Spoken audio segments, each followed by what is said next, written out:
Toledo presents E3 coverage. Hosts Danny Pena, Paris Lilly, and Peter Toledo are direct from the convention center floor.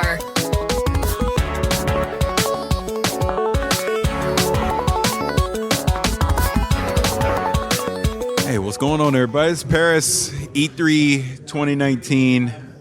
I'm here during my limited time, so I'm sitting here with Danny and Pete. Yes. And earlier this morning, they had the chance to go to the Xbox showcase to kind of see that everything Xbox was going to have for E3 this year. So since I didn't go, I'm actually going to be interviewing them to find out what they got to see at the Xbox showcase. So I'm going to start with you, Danny. Yes. Because this has been the number one thing that I'm curious about. You got hands-on with Project xCloud, right? Yes. Talk about that. So they had 6 different controllers, 6 different phones. There was one version that you could also play with the controller of the screen of the phone. So it was Hellblade, Forza, Halo, and there was a couple more I can't remember. But I was like, I'm gonna test to see if this thing works. So I picked up Forza. So when you play Forza, there's cars everywhere, which is online players. So I said to myself, you know what? I'm going to go deeper. I'm going to pick a quick online match. I found a match, smooth the whole time. Paris, I'm a believer. So it's like this wasn't a controlled thing where you're just at E3. No, You were on Xbox Live. You do whatever you want. And they said that Yeah. the servers for that station was in San Francisco. Yeah. And it was smooth the whole time. No lag, great experience. And you were doing this on a phone. On the phone. What kind of phone? Do you know? Android. I can't remember it was exactly. An Android phone? Yeah, it was an Android phone. I just can't remember exactly what type, but yeah, it was Android phone. Did they have like any other, like on a Surface tablet or on a TV or anything I only like got that? to see phones. It was just phones. Yeah, but I have an interview, guys. If you listen to this, go back. It's already up there. We talked a lot about Project xCloud, but dude, it's really good. Like, I love it a lot, man. Now, really Peter, my question for you is: I hear that you got hands-on with Gears of War 5, that escape mode. Yes. That they have. So, Yes. So before you go into it, I set it up. If you people that watch the Xbox media briefing, kind of our thing that we were saying walking out was it would have been nice if they actually showed real gameplay of it, but we did know that they were going to have it playable later in the week. So now that you've actually played it, how you feel about it? Since I've always been trash at Gears, I kind of went into it kind of like hesitant. But being a pretty decent fan of the Horde mode, I was like, okay, right? Like, and I went into the first encounter and I ran out of bullets. And I went into panic mode because I didn't know. I was like, controllers, what do I do? I don't know what I'm doing. And then the realization dawned on me is that's purposeful. They're causing you to be economical with your bullet use, because, you're going through this environment, you're going against the Horde, and then you've got like these giant behemoths coming at you as well. The game was really, really well done. The mode in and of itself focuses and causes you to be economical with your bullets, but also you can't just stay in one area and try to funnel everybody towards you because you have an end objective that you need to get to, and you've got this rolling green cloud of dust or germs or whatever it is, gas coming towards you. So it's forcing you. It's forcing you forward in a way similar to like the gas in like whether it's Fortnite or PUBG and stuff like that. That was really cool. Each of your characters has like an ultimate that you can throw down. One was a shield, another one was like a laser whip, and then another one drops ammo, which is highly necessary in this this game type. We were in panic mode, but then we beat it. Two of us went down. Shout out to Rory Plays. She actually came in clutch. Yeah, first time playing it. Also, shout out to Xbox for making sure that they had an Xbox adaptive controller out there for people who need them. Yeah. Obviously, Rory Plays was like super happy about it. Because she has a disability on her arm, and so Dude, they knocked it out of the park. Big surprise for me. I enjoyed my gameplay session. So going back to the actual gameplay of it, so you're literally going in and you're planting a bomb. you set it and then you got to get out? Yes. Because what you're doing is Do you have to fight your way in to set the bomb? No. You land inside the environment in a suit. You drop the bomb. It has 60 seconds for you to GTFO, and you have to go. You kill people, take their weapons, kill people, take their their ammo, swap weapons. That's how you got to get out. And one thing I forgot to mention, it's like a maze. So you might go to some areas, you're like, oh my God, it's a dead end. Let's get out of here. That's dope. That's dope. I like that. And then you're freaking out because you see that green gas coming. So is that an instant kill or can you get out? No, it's a slow kill. And then on top of that, you've got environmental damage because there's certain areas or certain like enemies that shoot like a freezing ray at you. So like you're getting frozen, you have to be closer to the heat to thaw off quicker.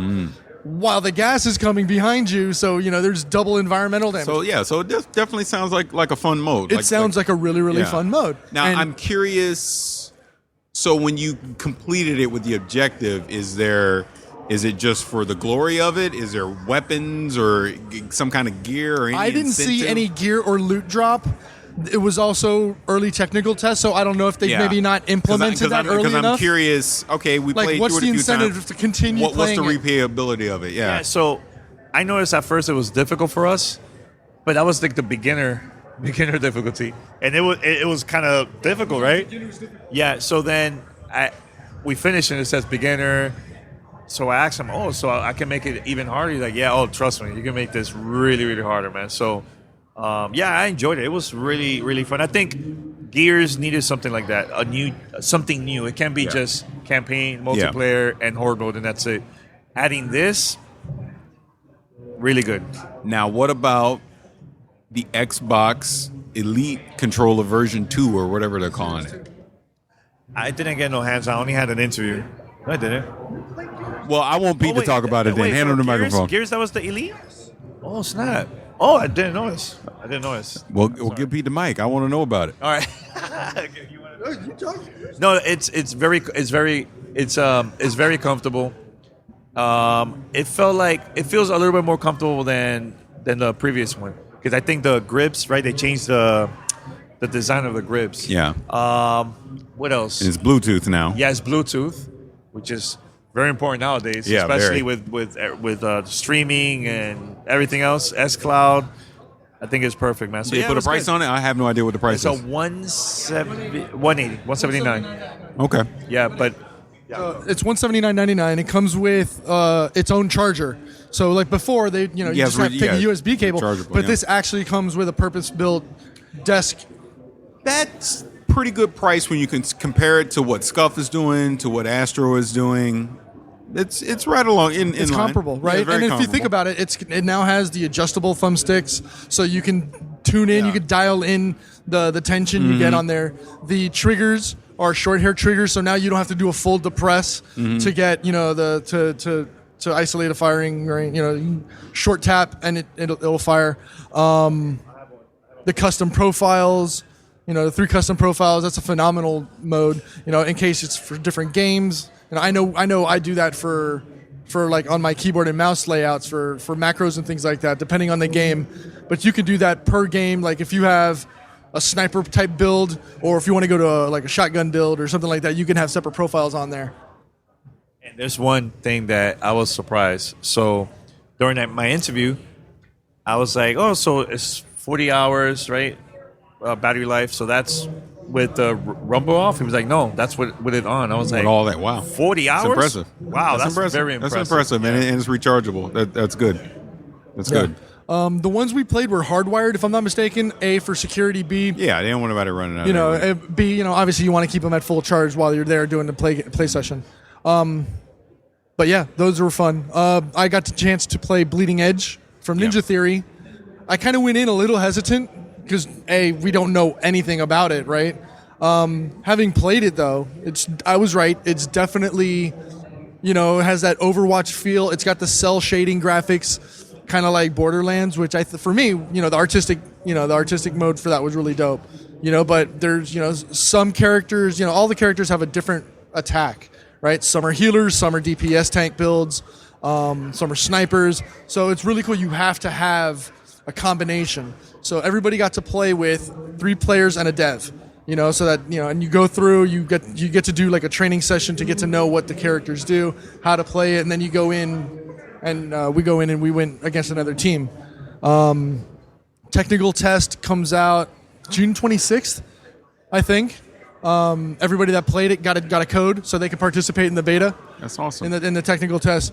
I was surprised. Another shock, and because I know that's been the big knock on Microsoft is they don't have titles that really draw you in, and you have at least two there, from the ones that I got a chance to play outside, Gears of War, Bleeding Edge, and then there's what was it, Hyperdot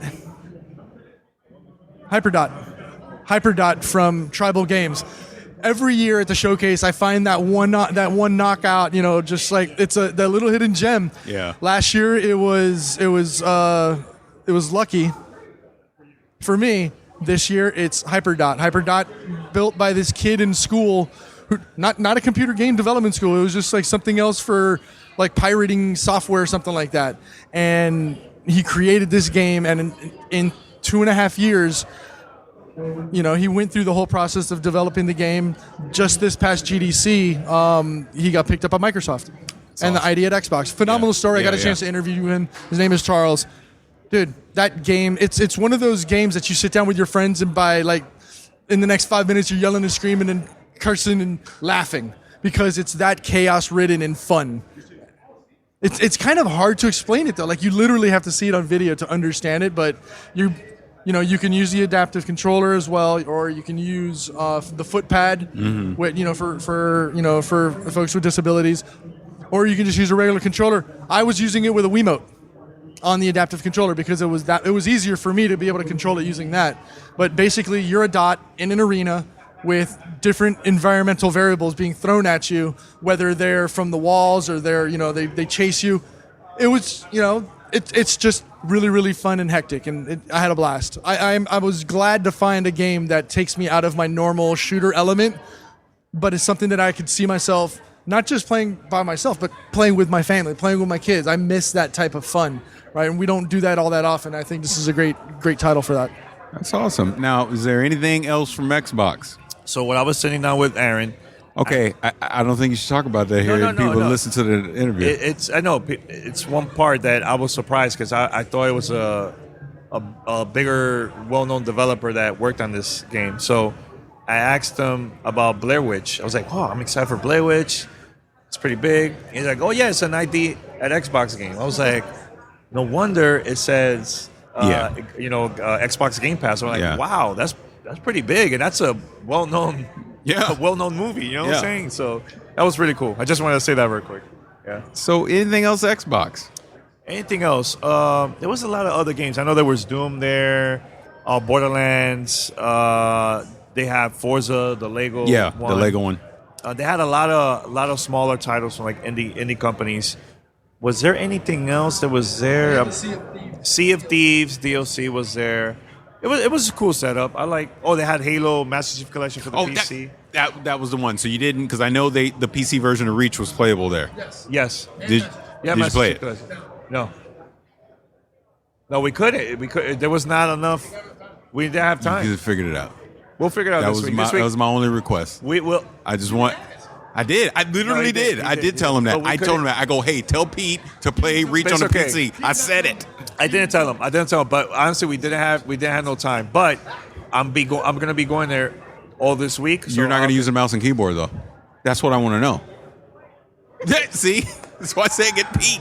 But don't worry, I'm cool. I'm cool with a couple people that will let us in. And hey, shout out to Q. All jokes aside, what I want to know was about Reach and the Master Chief Collection. Like how optimized it is now for PC using a mouse and keyboard. That's one of my favorites. Like Halo games.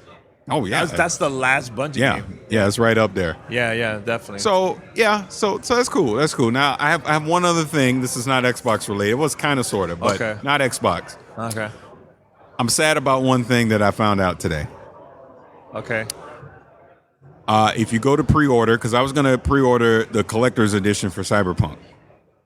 Okay. The United States PC version, there isn't a physical collector's edition. Yes. Really? There is Xbox and PlayStation, but not PC. So that means, Okay. yeah, because I literally want the collector's edition. So I'm probably gonna get, it doesn't matter if it's PlayStation or Xbox. I'm gonna get the collector's edition, and then I'm gonna go to GOG and obviously get the PC version, unless they give me a review copy or whatever. Why is that? I don't know. That's why I'm actually so. Since you guys are gonna do an interview, should ask that. Yeah, you know Should what? ask. I actually. Well, maybe not him, but while you're there waiting, Yeah, somebody. ask Radic. Brad, He'll tell you. we ask somebody. Yeah. I'm excited. I'm excited for just. I'm less than 50%, by the way, that I'm going to see that game. That what? I'm less than 50% that I'm going to get to see God, it. that's not good for Paris. Yeah. Paris, that's going to be difficult for you, man. Yeah. I'm going to make a public proclamation Thursday morning. If I know by if Thursday is doom and gloom, I'm making a public proclamation. Hopefully something will happen down the road. Paris, 50% No, less than. less is pretty bad. Yes. Oh my God. Hey, but you do what you got to do. We figured out, hey, if they could take the demo to Paris' house Yeah. and record his reaction, that would be awesome. Yeah, just secretly send it to me. I won't have to tell nobody. That would be good. Yeah. Anything else? That's it, man. Kevin Durant's playing tonight. It's going to be interesting. Okay. Yep. All right, cool. Well, thanks, Paris. All right. For the questions. Great questions, by the way. Yeah, thank you. All right. Practicing.